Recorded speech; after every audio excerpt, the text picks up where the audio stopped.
हरिबोल। पद रत्नाकर जी का पाठ, पद संख्या 117। पद संख्या 117, 117।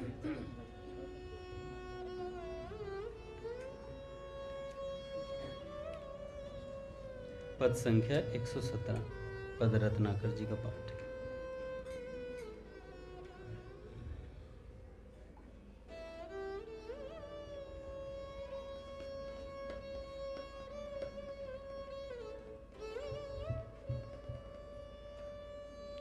कोई कहते संत मुझे कुछ, कहते प्रेमी भक्त महान।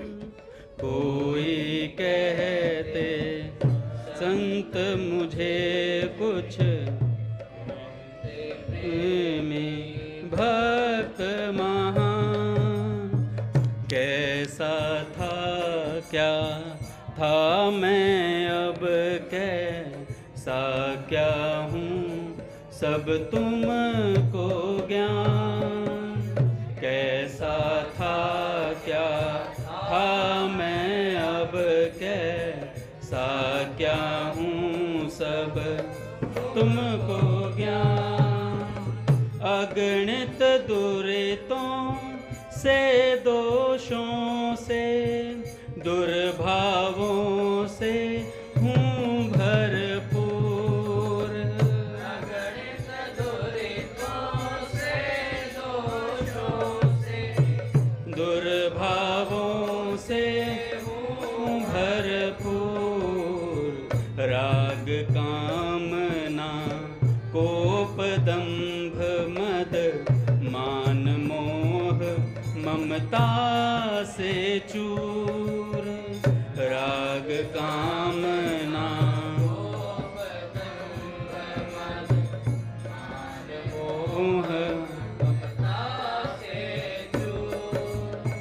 सदा छिपाता हूँ दोषों को, साधु वेश करता बदनाम।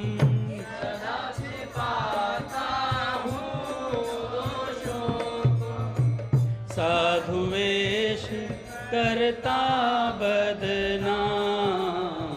घोर अशांत भयानक जलते, चिंता की भट्ठी अविराम। घोर अशांत चिंता की भट्ठी अविराम। करुणा सिंधु पतित पावन प्रभु, सर्व सुहृद तुम सहज उदार। करुणा सिंधु पतित पावन प्रभु, सर्व सुहृद तुम सहज उदार। विरद हेतु प्रस्तुत रहते नित, करने को तुम पतितोद्धार। विरद हेतु प्रस्तुत रहते नित, करने को तुम पतितोद्धार। दीन बंधु मैं महापतित अति, दीन पड़ा हूँ चरण प्रांत। दीन बंधु मैं महापतित अति, दीन पड़ा हूँ चरण प्रांत। दोष हरण कर सारे मुझे, बना लो निज सेवक शुचि शांत। दोष हरण कर सारे मुझे, बना लो निज सेवक शुचि शांत। पद संख्या 115। तुमने सदा दिया है मुझको अपना प्यार दुलार महान। तुमने सदा ही अपना प्यार मैंने सिर न चढ़ाया उसको, किया निरंतर ही अपमान। सिर न चढ़ाया उसको, किया निरंतर ही अपमान। मैं कृतघ्न अति नीच नराधम, सभी भांति अतिहीन मलिन।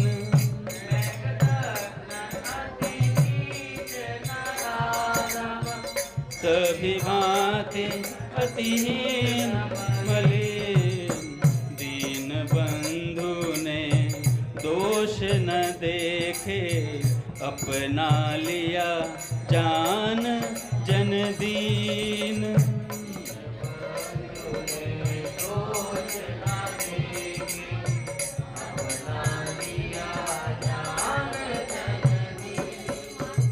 जैसे स्नेह मई माँ शिशु का, मल धोती नहलाती आप।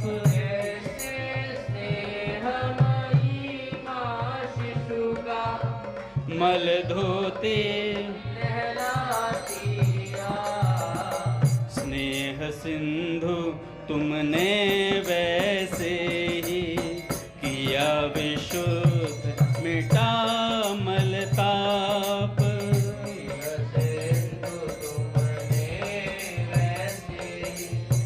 किया विशुद्ध मेरी निपट नीचता अतिशय, दया तुम्हारी अमित अपार।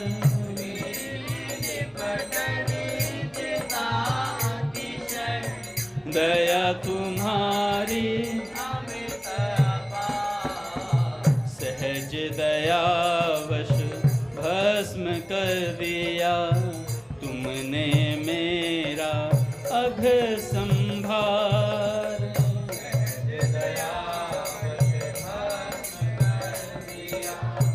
तुमने मेरा अघ संभार। चरण शरण मिल गई सदा को, छाया सुधा नंद सब और।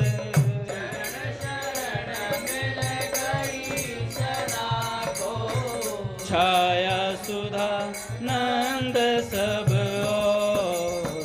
उदय हो गया प्रेम सूर्य अब, मिटा मोह माया तम घोर। उदय हो गया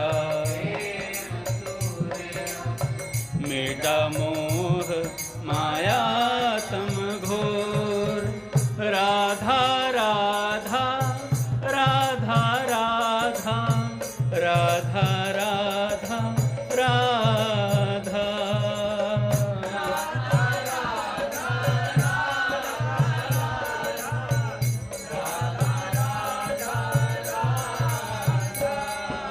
राधा राधा राधा राधा राधा राधा राधा।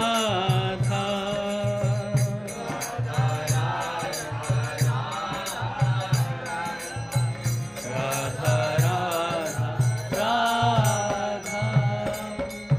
बोले राधा माधव सरकार की जय। पूज्य श्री भाई जी महाराज की जय। पूज्य श्री राधा बाबा की जय। पूज्य मैया की जय। अपने प्यारे भैया की जय। पूज्य दादा की जय। भक्तवत्सल भगवान की जय। हरि बोल। बड़े सौभाग्य का क्षण है कि आज भी हमें सत्संग और कीर्तन का परम लाभ प्राप्त हो रहा है। पहले पूज्य संतों के कुछ विचार, उसके बाद भक्तों के चरित्र। पूज्य श्री रमेश बाबा जी कहते हैं, सबसे बड़ा दाता।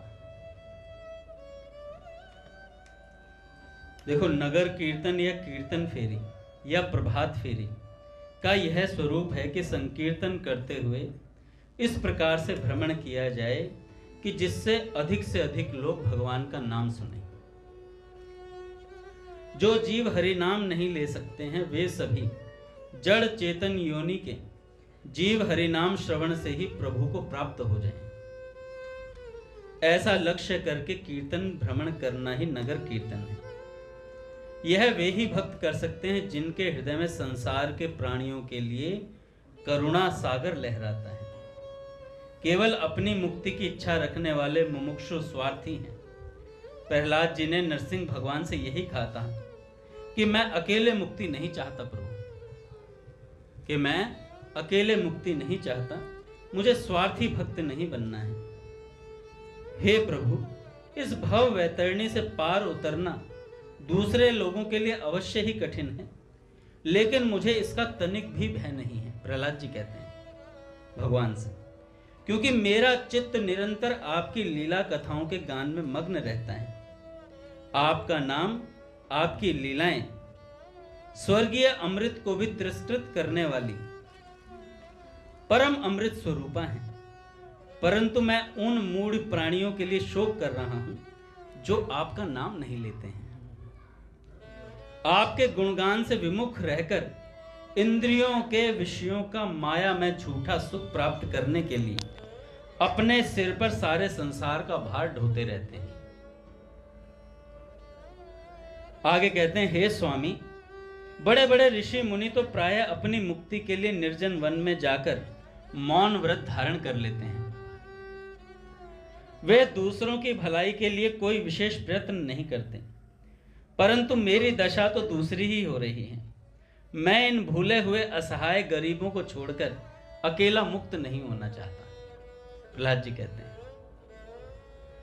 कोई सहाय भी नहीं दिख पड़ता है। ऐसे भक्त भगवान के विशेष कृपा पात्र बन जाते हैं जो ऐसी सोच रखते हैं। भगवान के भक्त ही संसार के निष्कपट प्रेमी हैं, सच्चे हितैषी होते हैं। वे स्वयं तो बड़े कष्ट से पार जाने योग्य भव सागर को पार कर ही जाते हैं, किंतु औरों के कल्याण के लिए भी वे यहाँ आपके चरण कमलों की नौका स्थापित कर देते हैं। नौका क्या है? भगवान का नाम और भगवान की लीलाएं ही भगवान तक पहुंचने की नौका है। ऐसे भक्तों से अधिक प्यारा भक्त भगवान का कोई और नहीं हो सकता। भगवान ने गीता जी में स्वयं कहा है, यह इमं परमं गुह्यम मद भक्तेष्व भिधास्यति भक्ति मयि पराम कृत्वा मामे वैश्यते संशय। जो मेरा प्रेमी भक्त मेरे इस गीता शास्त्र को मेरे भक्तों में कहेगा वह निस्संदेह मुझको ही प्राप्त होगा।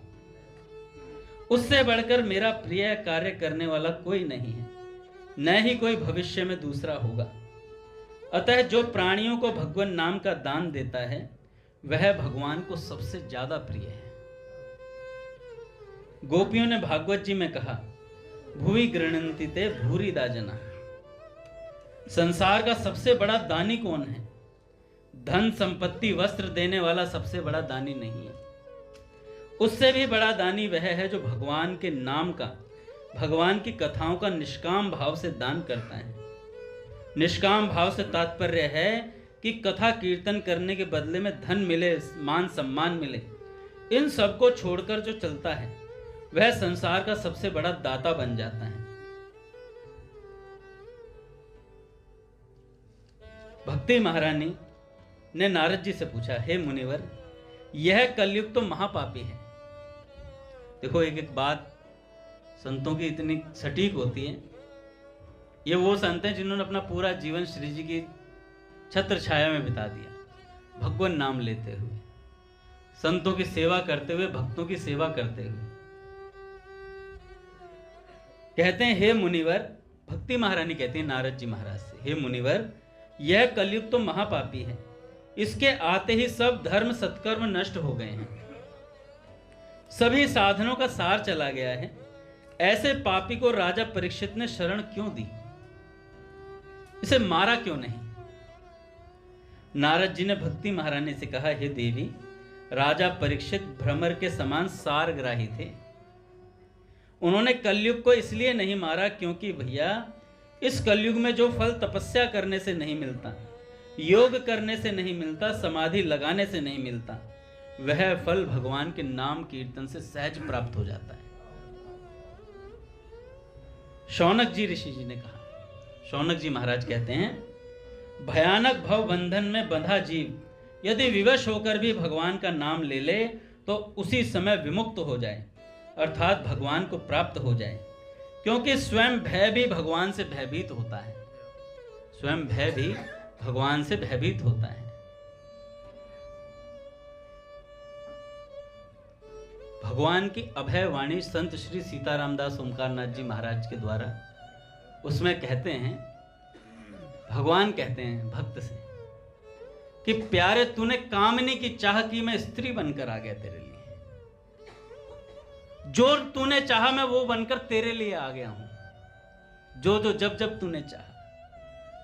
अब तुझे इन सब से बाहर निकलना है तो क्या करेगा, मेरा नाम ले बस, मत डर मत डर मत डर, ये उनका टाइटल है।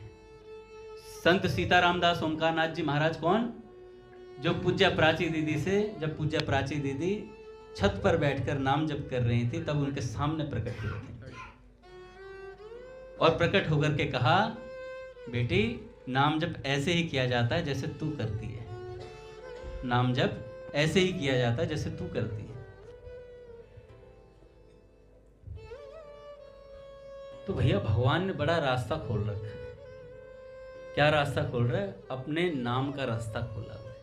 भगवान ने कहा अभयवाणी में, मैं इस कलयुग में नाम रूप से आया हूं, नाम साक्षात मैं ही हूं।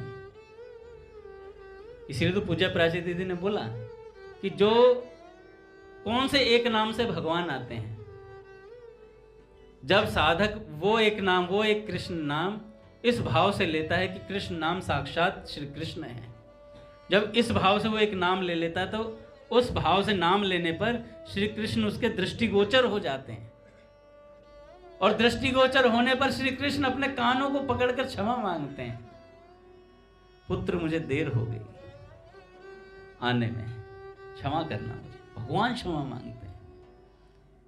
कैसा अद्भुत दैन्य है भगवान के भीतर।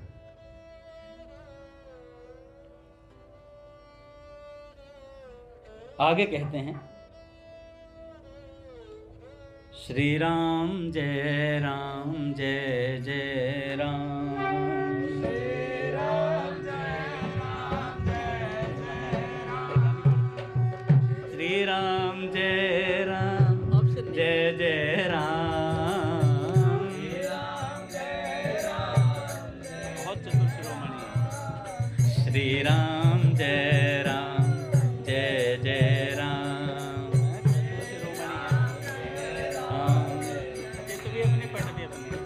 श्री राम जय राम जय जय राम,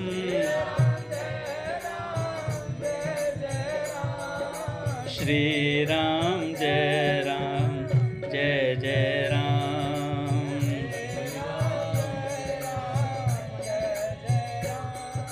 जय जय श्यामा जय जय श्याम,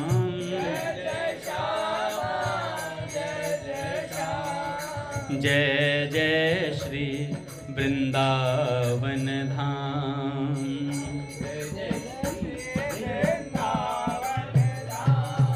जय बरसाना जय नंदगांव,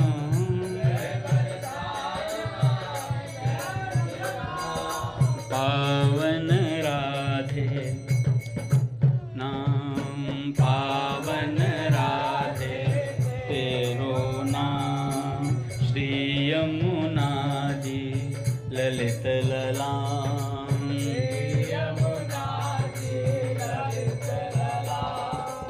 बोलिए राधा माधव सरकार की जय।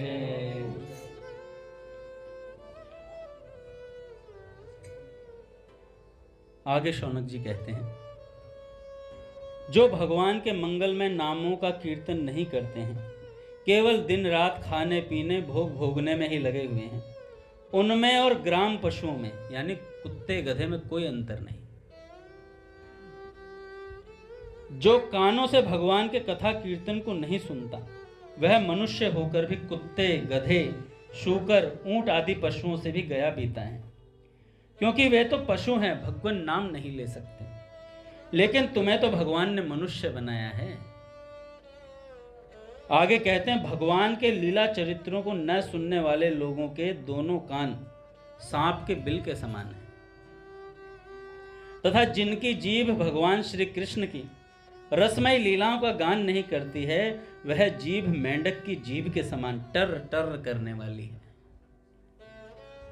भगवान के गुणों का, मैत्री जी कहते हैं भागवत जी में, कि भगवान के गुणों का गान एवं श्रवण करने से सभी प्रकार के दुख व कष्ट समूल नष्ट हो जाते हैं। माता देवहूति जी से कपिल भगवान कहते हैं। देखो कितनी सुंदर महिमा है भागवत जी के श्लोकों के माध्यम से है। कपिल भगवान से कहा, हे प्रभु, आपके नामों को सुनने से, कीर्तन करने से अथवा वंदन या स्मरण करने से ही कुत्ते के मांस को खाने वाला चांडाल भी सोमयाजी ब्राह्मण के समान पूजनीय हो जाता है। फिर जो आपका दर्शन करके कृत कृत्य हो जाए, इसमें तो आश्चर्य ही क्या है। आगे कहते हैं, अरे वह चांडाल भी श्रेष्ठ है जो जीभ से हर समय भगवान का नाम लेता रहता है।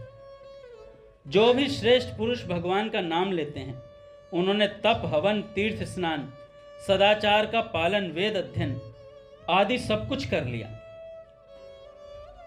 यह महापुरुषों ने भी कहा है कि हरि हरि हरि सुमिरन करो, हरि चरणारविंद उर धरो।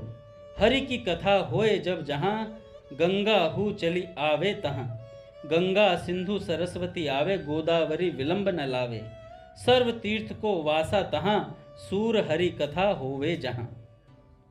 कहते हैं कोई जरूरत नहीं है किसी तीर्थ में जाने की। जहां भगवान की कथा कीर्तन होती है, वहां पर सभी तीर्थ, सभी पुण्यदायिनी नदियां सब आ जाती हैं। हम लोगों की आस्था नहीं है, अन्यथा बैठकर कृष्ण कृष्ण कृष्ण कीर्तन करो। बस जितने तीर्थ हैं सब में स्नान हो गया। जो शुद्ध भाव से कृष्ण कीर्तन करता है, उसके द्वारा आर्य मार्ग के सब धर्म पालित हो जाते हैं। सब शौचाचार सदाचार का पालन हो जाता है। सब तीर्थों में स्नान हो जाता है। सब तपस्याएं हो जाती हैं। देखो भैया कितनी अद्भुत बात बोली। अब कहें अब तीर्थ में जाने की कोई आवश्यकता नहीं है। मैं बता रहा हूं, फिर वो आलस्य करे, ना तो तीर्थ में जाएगा और यहां नाम जपेगा नहीं। इससे अच्छा तीर्थ चला जा, इससे अच्छा तीर्थ हो जा, क्योंकि यहां आलस्य के मारे हम नाम जपेंगे नहीं और तीर्थ में गए नहीं। अब कहते अंगद जी ने बोला तीर्थ में, सत्संग में बात बताई थी संतों की, तीर्थ में नहीं जाना। अरे चले जाओ भाई, जाना चाहिए, क्योंकि हमारा ऐसा भजन नहीं है जैसा बता रहे हैं कि हम बैठ के कृष्ण नाम नहीं कर सकते जप सकते। थोड़ी देर बैठते हैं तो उबासी आएगी, नींद आएगी, आलस्य आ जाएगा या इधर उधर ध्यान भटक जाएगा। तो इससे अच्छा है जितना बने फटाफट लपेटो, जहां से मिले भजन वहां से ग्रहण करो। पूज्य श्री प्रेमानंद जी महाराज कह रहे थे कि साधक सब कुछ बचा लेता है पर भजन नहीं बचा पाता, अपना भजन नहीं बचा पाता है। इसलिए साधक को भजन बचाना चाहिए, अपना लुटाना नहीं चाहिए।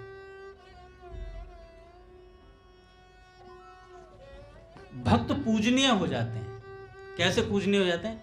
केवल भगवान का स्मरण करने से।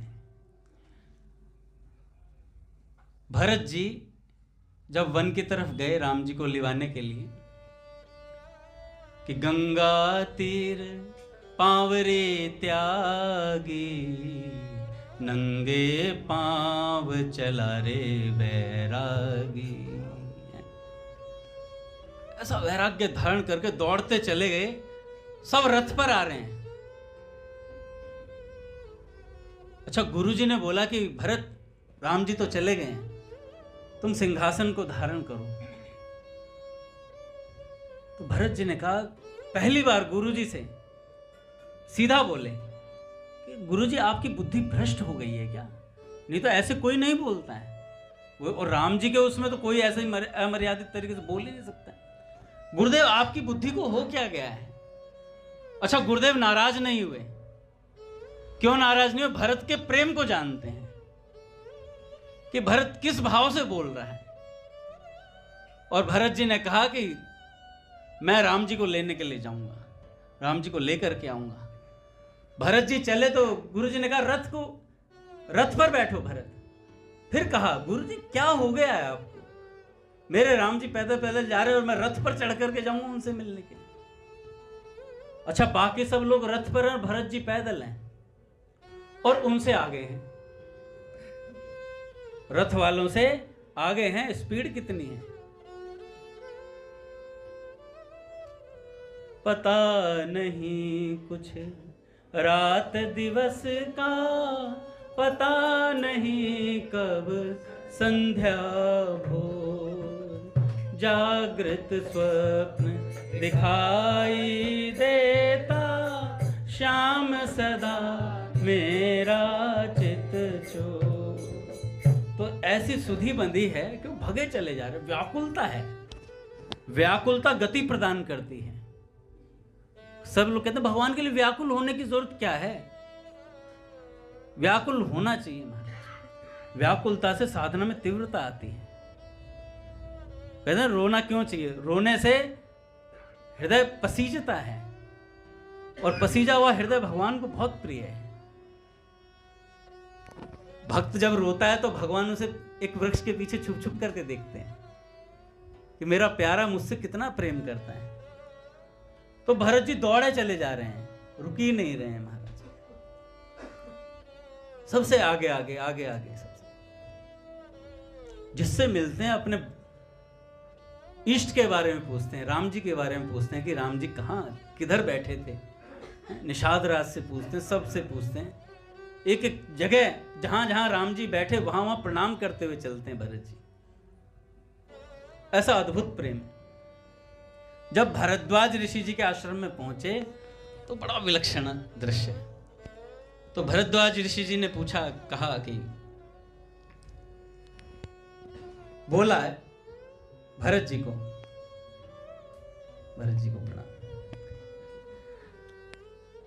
क्या बोला कि भगवान के दर्शनों का फल संत का दर्शन है।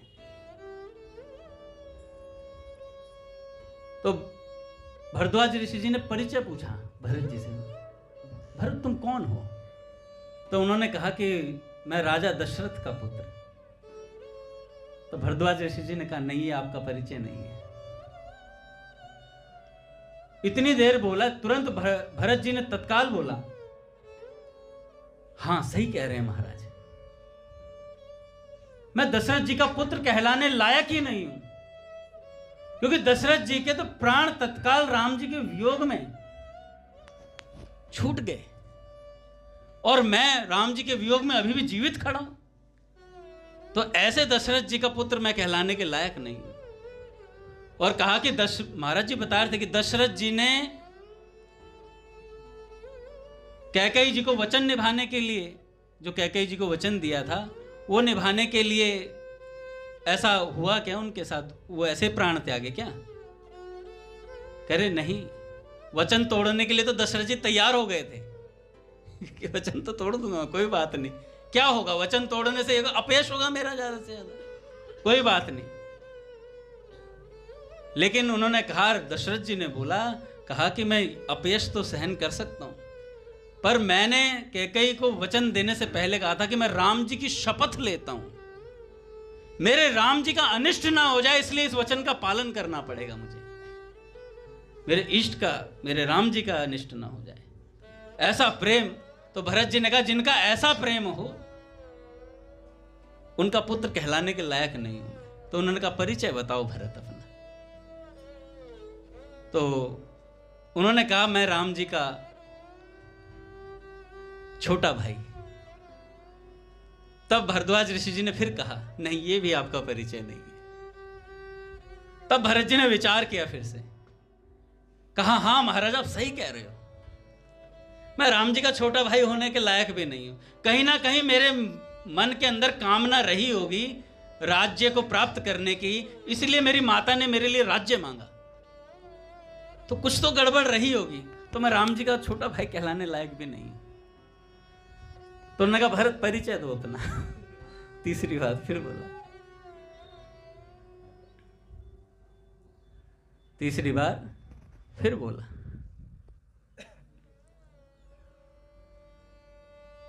उन्होंने कहा मैं कैकेयी पुत्र। तो वहां पर मुझे ध्यान नहीं आ रही बात, और उन्होंने बोली थी जब उन्होंने तीसरी बात बोली, तो भारद्वाज ऋषि जी ने कहा ये भी तुम्हारा परिचय नहीं है भरत, दादा को प्रणाम, ये भी तुम्हारा परिचय नहीं है। तो भरत जी ने पूछा कि मेरा परिचय क्या है फिर? तो भारद्वाज ऋषि जी ने कहा कि राम जी अगर भगवान हैं और भगवान के प्रेम का कोई स्वरूप या आकार होता होगा ना, तो वो भरत है, वो भरत है।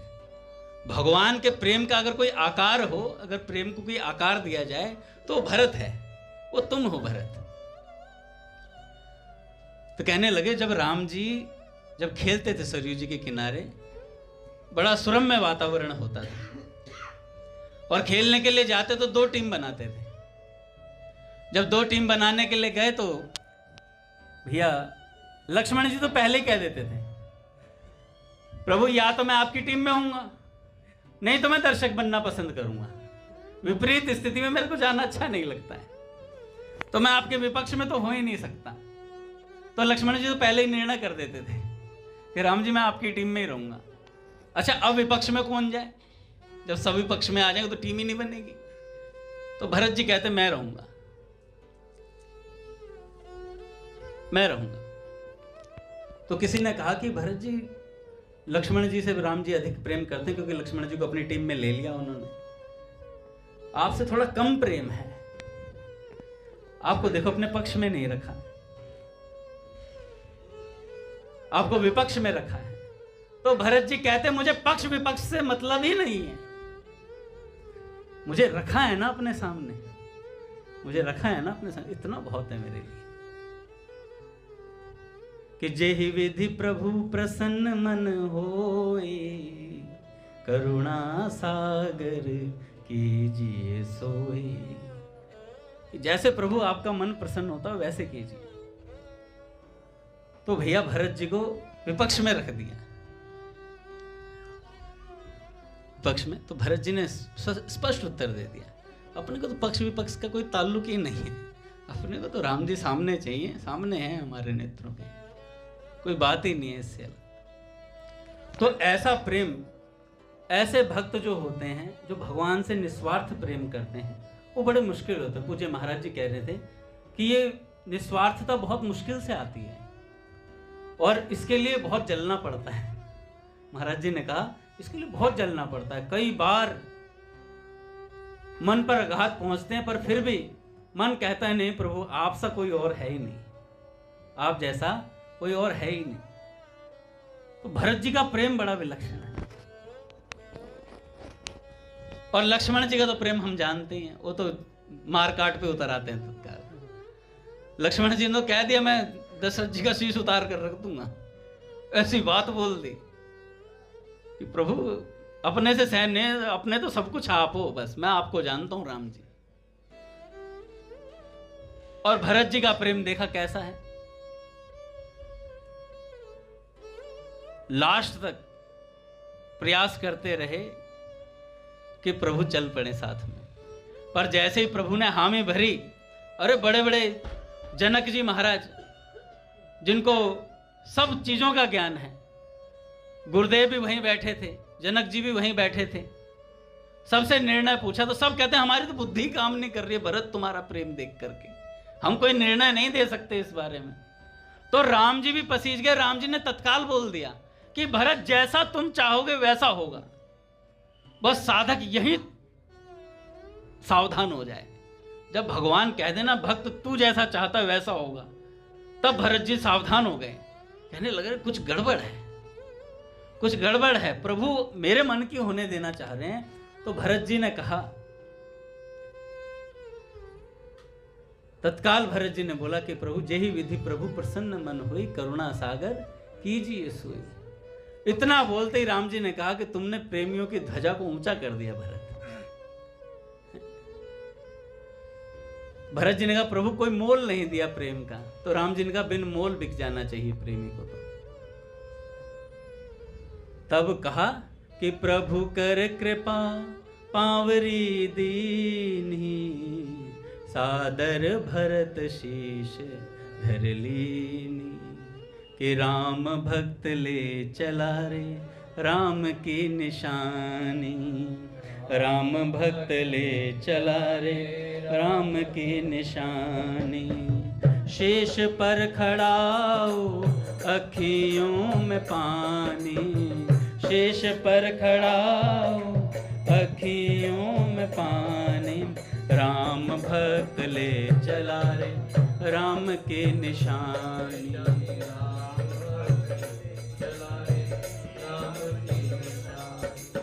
इस भजन में बड़ा सुंदर लाइन है। जब हम रामायण देखते थे टीवी में तो इसमें बहुत सुंदर लाइन आती है कि पल छिन लागे सदियों जैसे, 14 वर्ष कटेंगे कैसे।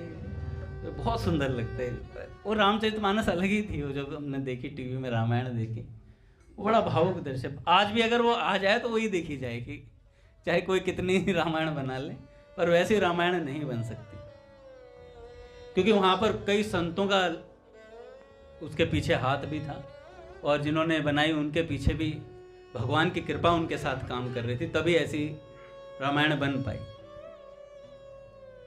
इनसे भी उत्तर पूज्य मुलुकपीठ सरकार कहते हैं भरत जी से भी उच्चतम प्रेम है शत्रुघ्न जी का। कैसा प्रेम, जब खेलते थे ना तो राम जी की तरफ देख ही नहीं पाए, वो भरत जी के साथ ही रहते थे। सोचो साथ में रहकर प्रभु का चेहरा ना देख पाना ढंग से जीवन भर, ऐसी स्थिति।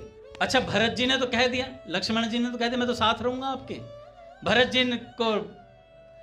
जी ने कह दिया भैया मैं तो राज्य पर चरण पादुकाओं को विराजमान कर कर और अपना नंदीग्राम में अपना धरती पर रहूंगा और वहीं से सारे काम संचालित करूंगा।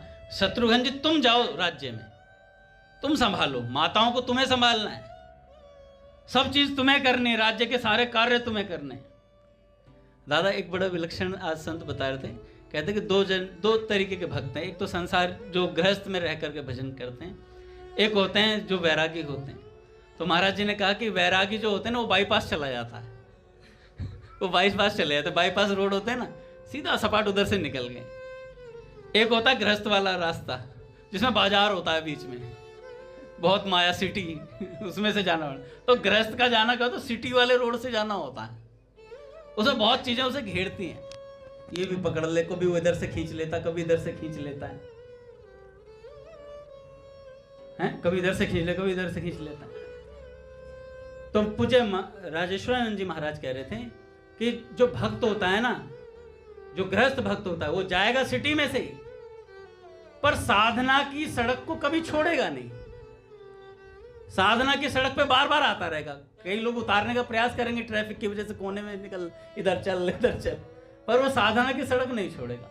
और नहीं छोड़ेगा तो जहां वो वैरागी पहुंचा है वहीं वो भी पहुंचेगा। पूज्य स्वामी रामसुखदास जी महाराज ने कहा कि साधक भक्त पर भगवान स्पॉटलाइट डाल के रखते हैं। सिद्ध को तो फिर भी कह देते हैं कि भाई ये तो अपने आप संभाल लेगा, भजन अच्छा है इसका, अपना करेगा साधना, निकल जाएगा। लेकिन जो साधक भक्त होता है ना, उस पर भगवान नजर रखते हैं, कहीं ये पतन ना हो जाए, पतन हो जाए तो इसे उठाना भी मुझे ही है, कैसे जुगाड़ लगा कर इसे मुझे अपनी साधना की सड़क पर रखना ही रखना है। तो ऐसे गृहस्थ पर तो शत्रुघ्न जी को कहा भरत जी ने कि तुम राज्य में जाकर सब कुछ संभालो। अब जाते हैं, शत्रुघ्न जी जाते हैं। भैया जैसे ब्रज का पत्ता पत्ता रो रहा था, ऐसे ही अयोध्या का पत्ता पत्ता रो रहा था।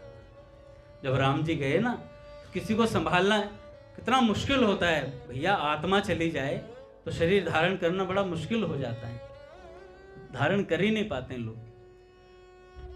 तो शत्रुघ्न जी गए तो भैया गौ माताओं को संभाल रहे हैं, तुम संभल जाओ, खूब अच्छे से खाओ पियो। गौ माताओं से कह रहे हैं खूब अच्छे से भोजन करो।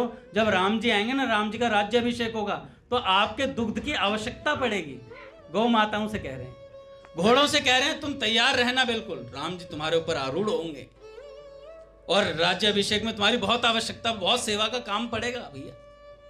और सब सेवकों को समझाते हैं, देखो राम जी आएंगे, राम जी का राज्याभिषेक होगा, अरे तैयारी करो अभी से, अभी गुजरेंगे 14 वर्ष, 2 मिनट, अब पता ही नहीं चलेगा, अपने को तो सेवा में लगे रहना है निरंतर, ऐसा बोलते हैं शत्रुघ्न जी। अच्छा, तीनों उनको माताओं को संभालते हैं, आकर के माताओं को संभालते हैं। कौशल्या माँ के पास जाते हैं तो माँ कहते हैं मैं भोजन नहीं करूंगी। तो शत्रुघ्न जी कहते हैं कि माँ, क्या मैं आपका पुत्र नहीं हूं? तो माँ कहती है नहीं, तुम भी मेरे पुत्र हो, तुम भी राम जैसे ही हो मेरे लिए।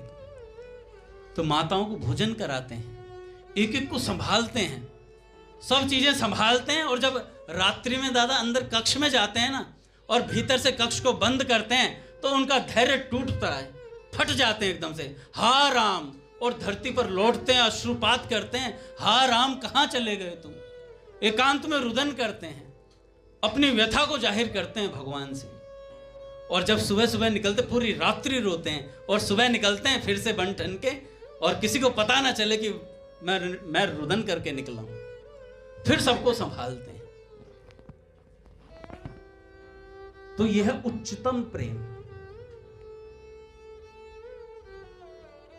कि भगवान से प्रेम भी है और पता नहीं चलने देते किसी को। ये शत्रुघ्न जी का प्रेम है। हमारे पूज्य मलुकपीर सरकार बता रहे थे, लक्ष्मण जी से ऊंचा प्रेम भरत जी का, भरत जी से भी ऊंचा प्रेम शत्रुघ्न जी का।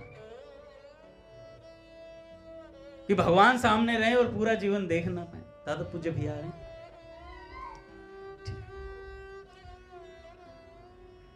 तो ऐसा विलक्षण प्रेम भगवान का रहता है, भगवान के भक्तों का रहता है। ऐसा प्रेम करने के लिए क्या किया जाए, जैसा भरत जी का रहा है। रामचरितमानस की चौपाइयां हम सबको याद है। आज पूज्य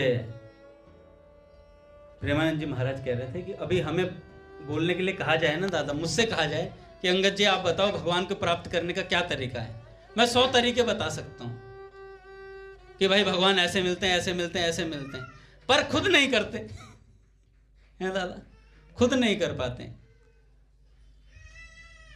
जान बहुत लिया, पूज्य महाराज जी ने बोला जान बहुत लिया है, तो जितनी जानकारी अगर उतना मान लिया जाए तो और जानने की आवश्यकता नहीं है।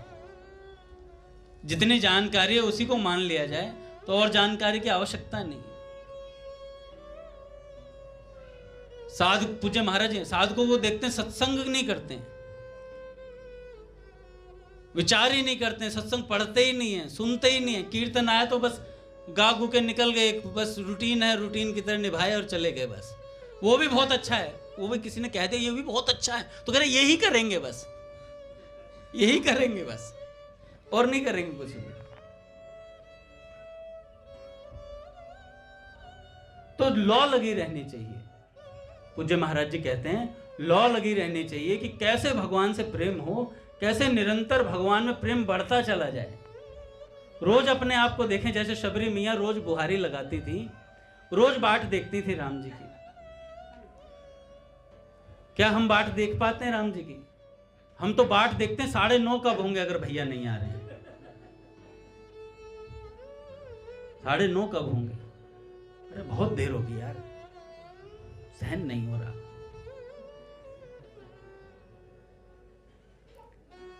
महात्मा हरिदास जी हुए चैतन्य महाप्रभु जी के परिकर, उनके लिए कहते हैं कि जिनकी भाग्यवती जीभ पर श्री हरि के मधुर नाम का सदा विराजमान रहता है, नाम संकीर्तन के द्वारा जिनके रोम रोम में राम रम गया है, जिन्होंने कृष्ण कीर्तन के द्वारा इस कलुषित कलेवर को चिन्मय बना लिया है, वे नाम प्रेमी संत समय समय पर संसार को शिक्षा देने के निमित्त इस अवनी पर अवतरित होकर लोगों को कृतार्थ करते हैं। एक बार एक दूध वाला था और दादा चैतन्य महाप्रभु अपनी मंडली के साथ कीर्तन करते हुए जा रहे थे। जब कीर्तन करते हुए जा रहे थे तो भैया महाप्रभु जी ने उसे देखा, तो महाप्रभु जी ने कहा कि हमें दूध पिलाओगे? तो उन्होंने कहा कि महाप्रभु जी को देखा पहली बार, महाप्रभु जी थे ही इतने सुंदर, कोई भगवान को देखकर कैसे धैर्य धारण कर सकता है। तो जैसे ही महाप्रभु जी को देखा तो उन्होंने कहा कि पियो। महाप्रभु जी ने दूध पी लिया। पिया तो उन्होंने कहा कि वैसे तो पैसे मांगने का मन नहीं कर रहा था, तो फिर भी उसका कार्य था, तो उसने कहा महाप्रभु जी इसके लिए बदले में जो धन होता है, कह रहे देखो भैया हम तो वैरागी हैं, हमारे पास कहां से धन होगा, मेरे शिष्य आ रहे हैं पीछे, उनसे ले लेना। मटकी खाली हो चुकी थी तो शिष्य पीछे आ, नित्यानंद महाप्रभु आ रहे थे पीछे पीछे।